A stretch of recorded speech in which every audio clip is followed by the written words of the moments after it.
Yar, ya mateys, and my ship be getting stuck in the Chesapeake Bay. Just joking, guys. Yes. Ever Forward was the name of the ship that was stuck in Chesapeake Bay for however long it was. Too long.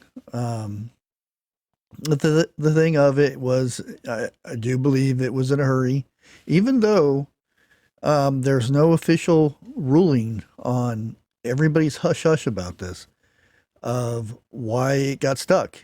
And for one reason, it was going 13 knots in that area, which is a no no. But yes, they had unloaded like over 500 or 600 something, a whole bunch of containers to bring the buoyancy up so that they could get out of the mud. Now there's a couple stories with this.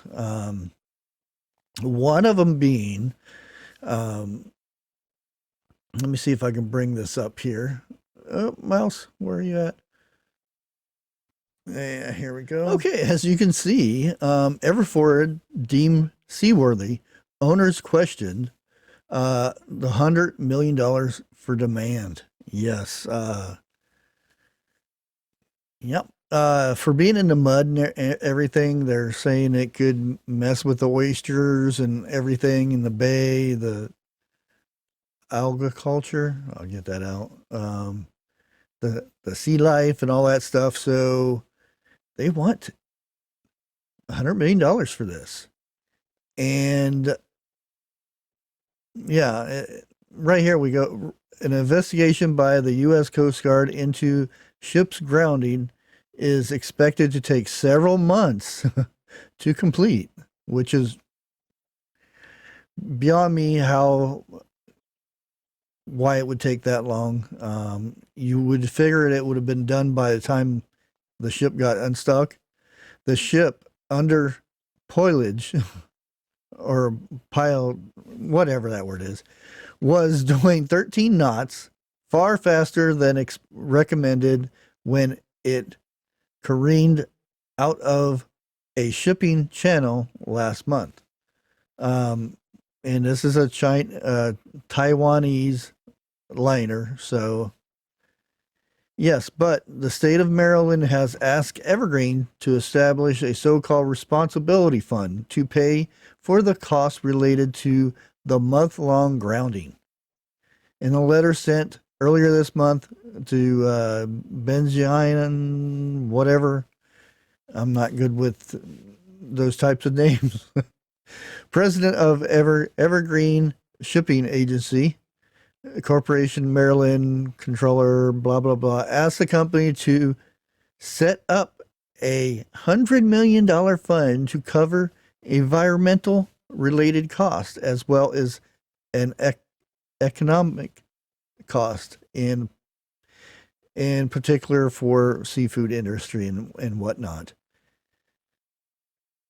Technically, once they docked,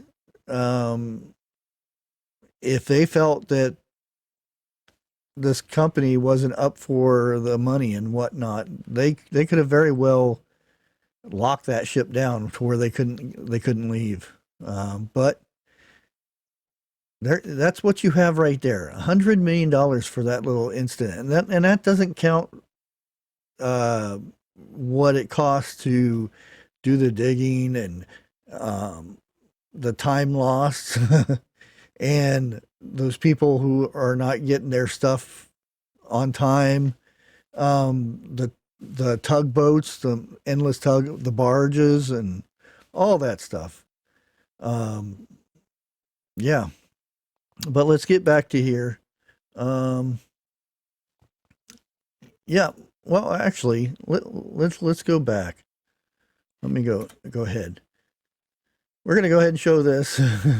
Hopefully, don't get in trouble. Here it is, Everforward.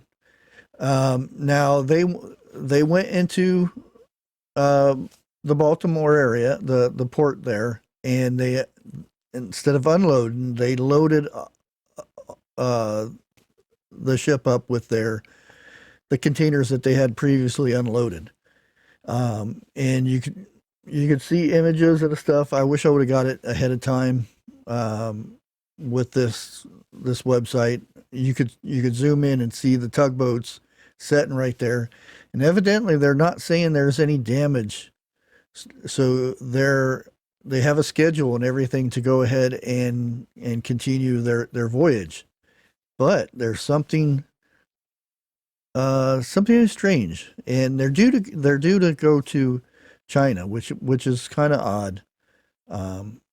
And I imagine that that ship is going to be out of commission for a bit. I don't know if they're going to do a deep dive and check everything real good, because I mean there's packs of mud still on there. I'm pretty sure once they get going it'll all wash off though. But who knows what's going to arise on the way. But this is a lot of information on here. One thing I'll go ahead and show you here is this is where it is right now. And let me go back here again.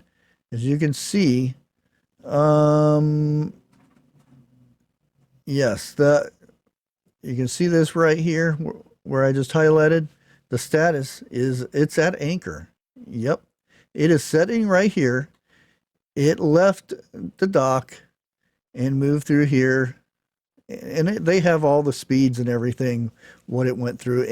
And surprisingly enough, they got out and they were only going 8 knots.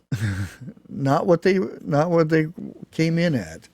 So that's something good. Yeah, we have seen that one. Okay, here is the schedule.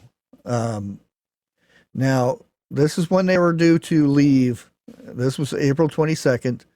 They were scheduled to leave Baltimore Port, which they did, and or the 23rd, and they're due in Norfolk on the 25th. But as you can see, they're sitting right here on the 24th, still at dock. So what's going on?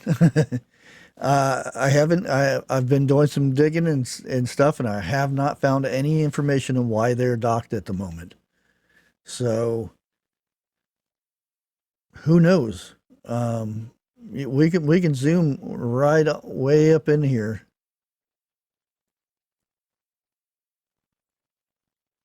And see.